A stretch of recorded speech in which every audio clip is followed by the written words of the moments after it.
FM24 introduced a great new system to player development where players would develop at different rates throughout their age groups rather than all at just a set pace. So does this new system affect many players? What age range do they develop over? What sort of skills does this affect? And what is broken about this development system? I'm going to show you how this development system works in FM24 and how this compares to FM23. And I'll show you the main issue with this system and how you can make the most of it. I simmed 20 years into the future and looked at the current ability and the potential ability of a new 50,000 players that were generated. And I did all this using R, which I feel like I've got to represent now that everybody's using Python. So use R, people, it's great. So at each age, 15, 16, 17, whatever, I've taken the average potential ability, average current ability, stat, whatever, at that age, and then I've just plotted them on graphs for both FM23 and FM24. First up, potential ability. This is pretty standard. You wouldn't expect potential ability to change as a function of age. It stays pretty level between 90 and 100. Strange how they both track over, considering the different saves, different games, and 20 years of simming has happened. But I guess it spikes at the end because the only 39, 40-year-olds are around, the high potential, good ones that still think they can play football. But what does this look like when we look at the current ability of players?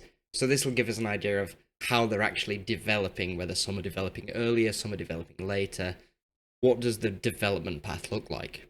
Well, this is the FM23 trace in a sort of orangey peach. As you'd expect, players sort of peak around the 25 to 30, though actually 25 is sort of the peak for all the players. Which, bear in mind, this is taking into account physicals, which are probably starting to deteriorate after 25, 26, something like that, and declining as we go into our 30s, get old and saggy. But what does FM24 look like? So this is it in the yellow. Everything's slightly better and sort of slightly broader, so we are seeing this effect of some players develop a bit earlier. We're getting a higher peak, so in general it looks like players are developing a bit better. Some players are developing earlier, as we can see this, it's spiking higher at 20, and that peak is actually lasting longer as well. It's almost plateauing out to like 28, 29. So this is probably being contributed to by some late developing players too. And this is reasonably substantial. You're seeing sort of a 5 to 10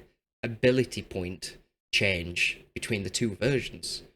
So the changes SI have done are clearly doing something here. And we can look at this a different way as well, by doing the current ability minus the potential ability. So the closer you are to 0, the closer you are to your potential ability. And again, in FM24, we can see that players are getting much closer to their potential ability. So whether this is players being given better match practice, but also it's happening over a wider range. So again, I think there's some of that early development and late development coming in here to give you a much broader peak rather than it peaking at like 26, 27.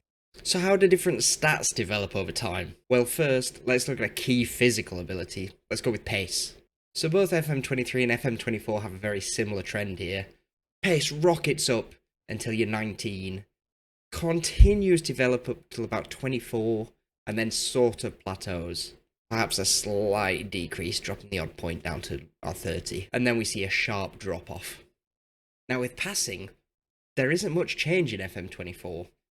We see a big increase in the early years up to sort of 20, slight increases going up 20 to 30, and then it doesn't really drop off until your mid-30s, unlike pace. However, what this indicates is that some of that extra development we're seeing is coming from the physicals and not necessarily from the technicals.